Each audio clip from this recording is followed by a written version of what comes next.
Next रायगा Krishnaiah.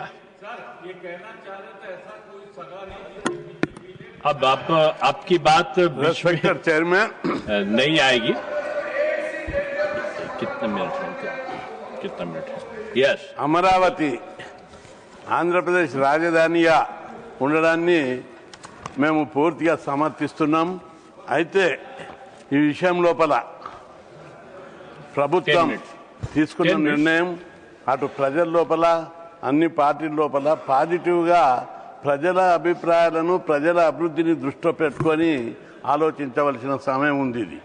దీన్ని రాజకీయ కోణంలో చూడకుండా ప్రజలందరికీ ఈ ప్లేస్ అమరావతి ఒకప్పుడు ఉమ్మడి రాష్ట్రంలో కూడా విజయవాడ సెకండ్ రాజధాని అనేవాళ్ళు, గుంటూరు రాజకీయ రాజధాని అనేవాళ్ళు.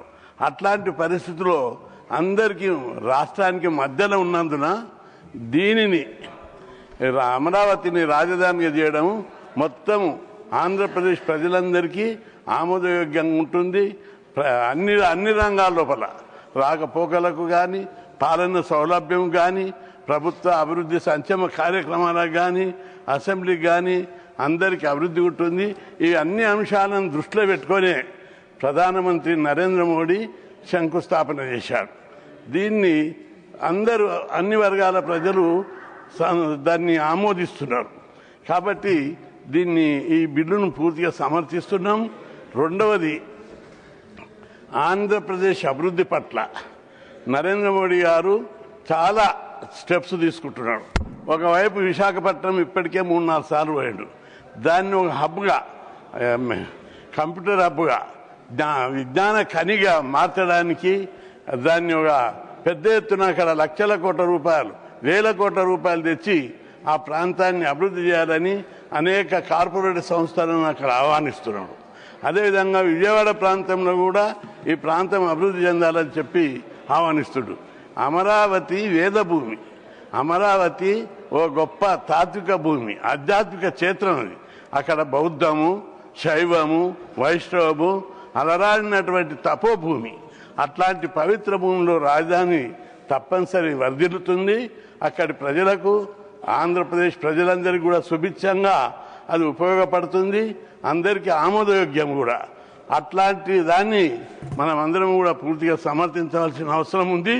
పైగా ఆ ప్రాంతాన్ని అభివృద్ధి చేయడానికి ప్రభుత్వం ఇప్పటికే నరేంద్ర మోడీ గారి ప్రభుత్వం చాలా డబ్బులు రైల్వే కనెక్షన్కి కానీ, మున్సిపల్ యాక్టివిటీస్కి కానీ, పట్టణాభివృద్ధికి కానీ చాలా వివిధ రకాలుగా కేంద్ర ప్రభుత్వం ద్వారా, మళ్ళీ ఆసియన్ బ్యాంకు, వరల్డ్ బ్యాంకు ద్వారా రకరకాల రూపంలో పెద్ద మొత్తంలో ఇచ్చి దీన్ని ఒక ప్రపంచ స్థాయి నగరంగా హైదరాబాద్ను చంద్రబాబు ఎట్లయితే అభివృద్ధి చేసిండో అదేవిధంగా ప్రపంచ స్థాయి నగరంగా ఎన్డీఏ ప్రభుత్వం అమరావతిని అభివృద్ధి చేస్తుందని, అభివృద్ధి చేయాలనే తలంపు ప్రధానమంత్రికి ఉంది. ఆ దిశగా చాలా చర్యలు తీసుకుంటుడు. తప్పనిసరి బలహీన వర్గాలకు కూడా అది చాలా ఉపయోగపడుతుంది. ఆ ప్రాంతంలో అంతా బీసీ, ఎస్సీ, ఎస్టీలు ఉన్నారు.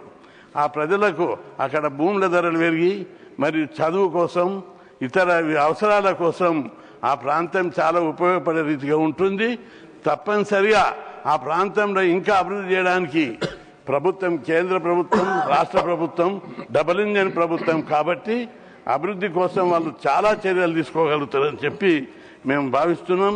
ఇంకా ఆ ప్రాంతం లోపల బడుగు బలహీన వర్గాల రాజధానిగా అది రూపుదిద్దుకుంటుంది అనడం లోపల ఏమాత్రం సందేహం లేదు. ముఖ్యమంత్రి గారు ఇప్పుడు హైదరాబాద్ ఏ విధంగా అయితే టెక్నాలజీ సిటీగా తీర్చిదిద్దారో అమరావతిని కూడా ఆ ప్రాంతం లోపల తీర్చిదిద్దుతారని ప్రజలు ఆశిస్తున్నారు. ప్రత్యేకంగా ఐటీ కంపెనీలు తీసుకురావడం, అక్కడికి అనేక ప్రైవేట్ పెద్ద కార్పొరేట్ సంస్థలను తీసుకొచ్చి అనేక నిరుద్యోగ యువతకు ఉద్యోగ అవకాశాలు కల్పించి ఆ ప్రాంతం యొక్క అభివృద్ధికి రైల్వే కనెక్షన్ను, రోడ్ కనెక్షన్ను ఇంకా అనేక రకాలుగా అభివృద్ధి చేయడానికి సన్నాహాలు చేస్తున్నారు. అది అనుకూలమైనటువంటి స్థలం కాబట్టి దాన్ని రాజకీయాలకు అతీతంగా అందరికీ ఆమోదయోగ్యమైన అనుకూలమైనటువంటి ప్రాంతం. ఆ ప్రాంతం అభివృద్ధి పరిస్తే రాష్ట్రానికి చాలా ఉపయోగపడుతుంది. కాబట్టి దాన్ని పాజిటివ్గా థింకింగ్ చేసి అందరు కూడా అభివృద్ధికి ఎందుకంటే ఆంధ్రప్రదేశ్ విడిపోయినప్పుడు లోటు బడ్జెట్ తోటి పోయింది, అందరికీ సానుభూతి ఉంది. కేంద్ర ప్రభుత్వం కూడా పెద్ద ఎత్తున నిధులు ఇవ్వడానికి చర్యలు తీసుకుంటుంది. మోడీ గారు అనేక సార్లు ఆ ప్రాంత వైజాగ్, విజయవాడకు, ఇతర ప్రాంతాల మీద ప్రత్యేక దృష్టి పెట్టారు. కాబట్టి ఆ ప్రాంతం అభివృద్ధికి అందరూ కూడా చర్యలు పాజిటివ్ అండ్ కన్స్ట్రక్టివ్ చర్యలు తీసుకోవడానికి సలహాలు ఇవ్వాలి. ఆ ప్రాంతం దెబ్బతినకుండా ఇంకా మరింత అభివృద్ధికి ఏ విధంగా అయితే పారిశ్రామిక సంస్థలు తెస్తున్నారో, ఏ విధంగా అయితే దాన్ని హబ్బుగా, పారిశ్రామిక హబ్బుగా, కంప్యూటర్ హబ్బుగా విశాఖపట్నం, విజయవాడ, తిరుపతి అనేక ప్రాంతాలు పవిత్ర క్షేత్రాలు ఉన్నాయి. ఈ ప్రాంతాన్ని అభివృద్ధి చేయడానికి మోడీ గారు ప్రత్యేక చర్యలు తీసుకుంటున్నారు. మన ప్రియతమ ప్రధానమంత్రి నరేంద్ర మోడీని రాజకీయ కోణంలో చూడొద్దు. ప్రపంచం లోపల ఆయన విశ్వగురువుగా చూస్తున్నారు. ఆయన సందర్భం కాకపోయినా ఒకసారి నా అభిప్రాయాలు చెప్పాలి. ఆయనను చాలామంది బీసీ, ఓబీసీ అని చెప్పి చేశారు. ప్రపంచం లోపల రాజకీయాల్లో అవినీతిని ప్రక్షాళన చేయాలని, రాజకీయాలలో స్వచ్ఛత కల్పించాలని, ఆయనకు ఇల్లు లేదు, ఊరు లేదు, సంసారం లేదు, ఆస్తి లేదు, ఓ గొప్ప ఆదర్శవంతమైనటువంటి ప్రధాని మన దేశానికి రావడం అదృష్టం. ఆ కోణంలో చూసి అందరం భారతదేశాన్ని అగ్రదేశంగా, అభివృద్ధి చెందే దేశంగా కావడానికి పోరాడాలి తప్ప రాజకీయ కోణం ఇప్పటికే మనకు అగ్రదేశంగా రూపొందడానికి చాలా ఆలస్యమైంది. ఇంకా దీన్ని మనం రాజకీయ కోణంలో చూసి ప్రతివిమర్శలు చేసి డెవలప్మెంట్ కాదు. ఈ దేశంలో ఇంకా దాదాపు 50% ప్రజలు పేదరికంలో ఉన్నారు. మెయిన్గా ఎస్సీ, ఎస్టీ, బీసీ వర్గాలు చదువుకు, విద్యకు, ఉద్యోగానికి, ఉపాధికి దూరంగా ఉన్నారు. ఒకసారి స్వామి వివేకానందుడే ఆకలి లేని దేశంగా, అజ్ఞానం లేని దేశంగా భారతదేశాన్ని అగ్రదేశంగా రూపుదిద్దాలని కలలు కన్న అనేక మంది మహానుభావులు ఈ దేశంలో పిట్టి పెరిగారు. అట్లాంటి దేశంగా భారతదేశాన్ని ప్రపంచంలోనే గుర్తింపు పొందేటటువంటి విధంగా రూపుదిద్దుకోవడానికి మనం పాటుపడాలి. ఆ దిశగా నరేంద్ర మోడీ ప్రభుత్వం కృషి చేస్తుంది. రాజకీయాల్లో అవినీతి లేని రాజకీయాలుగా తీర్చిదిద్దడానికి అనేక చర్యలు తీసుకుంటుంది. ఇప్పటికే అనేక రాష్ట్రాలకు ముఖ్యమంత్రులు ఇచ్చిన వాళ్ళను క్లీన్ ఇమేజ్, ఎలాంటి మరకలేని వాళ్ళను ముఖ్యమంత్రులుగా పెడుతూ ఎగ్జాంపుల్గా నిలిచారు. రాజకీయంగా కొంత ఎదురు సమస్యలు ఉన్నా, అనేక అవాంతరాలు ఎదురవుతున్నా రాజకీయాలను ప్రక్షాళన చేయాలి అనే దృఢ నిశ్చయంతో ముందుకు సాగుతున్నాడు. కాబట్టి ఆ దిశగా ఆంధ్రప్రదేశ్ మీద కూడా ప్రత్యేక దృష్టి పెడుతున్నాడు. మనం అందరం దాన్ని ఆహ్వానించి రాష్ట్ర అభివృద్ధికి, రాష్ట్రాన్ని సర్వతోముఖ అభివృద్ధికి, అక్కడ యువత చాలామంది చదువుకునే వాళ్ళయ్యారు.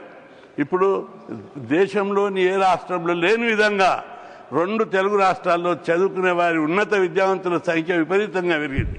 అనేక పోరాటాలు చేసి అక్కడ హాస్టల్ పెట్టించడం, గురుకులాలు పెట్టించడం, అదేవిధంగా ఫుల్ ఫీజు రియంబర్స్మెంట్ పెట్టించడం. దాని మూలంగా ఓ గుడిసెల పుట్టినలు కూడా ఉన్నత విద్య చదువుకుంటున్నారు. ఈరోజు 2 తెలుగు రాష్ట్రాలల్లో లేబర్ కూడా దొరుకుతలేరు. రోడ్ లేచే దగ్గర, అపార్ట్మెంట్ కట్టే దగ్గర అనేక చోట్ల లేబర్ దొరుకుతలేరు. అట్లా లేబర్ దొరికినటువంటి రాష్ట్రంగా 2 తెలుగు రాష్ట్రాలు డెవలప్ అవుతున్నాయి చదువు లోపల. కాబట్టి ఆ రాష్ట్రాన్ని దేశంలోనే ఆదర్శవంతంగా రాష్ట్రంగా రూపుదిద్దడానికి అనేక చర్యలు గత ప్రభుత్వాలు తీసుకున్నాయి. కాబట్టి అక్కడ అనేక పోరాటాలు బలహీన వర్గాలలో జరుగుతుంది. ఆ విషయాన్ని గ్రహించి ప్రధానమంత్రి గారు ప్రత్యక్షంగా దేశంలోని అన్ని ప్రాంతాల లోపల బలహీన వర్గాలు చదువుకోవాలి. చదువు ద్వారానే పేద ప్రజలు అభివృద్ధి చెందుతారు. చదువు ఒక్కటే ఈ భారతదేశాన్ని సమర్థవంతమైనటువంటి గొప్ప వికసిత్ భారత్గా తీర్చిదిద్దుతుందని కేంద్ర ప్రభుత్వం కూడా అనేక చర్యలు తీసుకుంటుంది. అదేవిధంగా ప్రధానమంత్రి గారు తప్పనిసరిగా ఆంధ్రప్రదేశ్ మీద మరిన్ని ఇప్పటికే కొన్ని సూచనలు ఇచ్చినాం, మరిన్ని సూచనలు కూడా ఇచ్చి ఆ ప్రాంతం అభివృద్ధి కోసం మనం అందరం ఉమ్మడిగా రాజకీయాలకు అతీతంగా అందరూ కూడా ఆ ప్రాంతంలో విద్యావంతులకు ఉద్యోగాలు, ఉపాధి అవకాశాలు, ఫ్యాక్షనిజం ఇప్పటికే దాదాపు తగ్గిపోయింది. అదేవిధంగా ఆంధ్రప్రదేశ్ ఒకప్పుడు అన్నపూర్ణ, ప్రపంచ దేశాలకే అక్కడి నుంచి రైస్ పోయింది. అట్లాంటి దేశంలో అట్లాంటి రాష్ట్రంలో ఇంకా డెవలప్ చేసుకోవాల్సినటువంటి అవసరం ఉంది. కాబట్టి ఆంధ్రప్రదేశ్ డెవలప్ కావడానికి, అమరావతిని ఇంకింత డెవలప్ చేయడానికి ఆ ప్రాంతంలో విద్యా సంస్థలు, అదేవిధంగా హాస్టళ్లు, గురుకుల పాఠశాలలు పెట్టి ఆ ప్రాంతం లోపల, ఆ పవిత్ర భూమి లోపల మరింత ముందుకు తీసుకుపోవడానికి చర్యలు తీసుకోవడానికి మరిన్ని సూచనలు ప్రభుత్వంకు సలహాలు ఇస్తే బాగుంటుంది. ఆ ప్రాంతం మరింత అభివృద్ధి చేయడానికి బలహీన వర్గాలకు, ప్రత్యేకంగా బీసీలకు, ఎస్సీలకు, ఎస్టీలకు, అగ్రకులాల్లోని పేదలకు అందరికీ ఆ ప్రాంతం లోపల విద్యా సంస్థలను, వసతి గృహాలను, గురుకుల పాఠశాలలను, కోచింగ్ సెంటర్లను, అదే స్టడీ సర్కిళ్లను పెట్టినట్టయితే ఆ ప్రాంతం మరింత అభివృద్ధి చెందడానికి అవకాశం ఉంటుంది. ఆ దిశగా అందరూ సలహాలు ఇవ్వాలి. ఆ ప్రాంతం అభివృద్ధికి సిఎస్ఆర్ ఫండ్స్ ను, కేంద్ర ప్రభుత్వం ఫండ్స్ కాకుండా సిఎస్ఆర్ ఫండ్స్, తదితర ఫండ్స్ ను సేకరించి అభివృద్ధి కోసం సూచనలు ఇచ్చి అభివృద్ధికి ఉపయోగపడేటట్టు చేయాలి తప్ప రాజకీయ కోణం ఆలోచించొద్దని, ఆ ప్రాంతాన్ని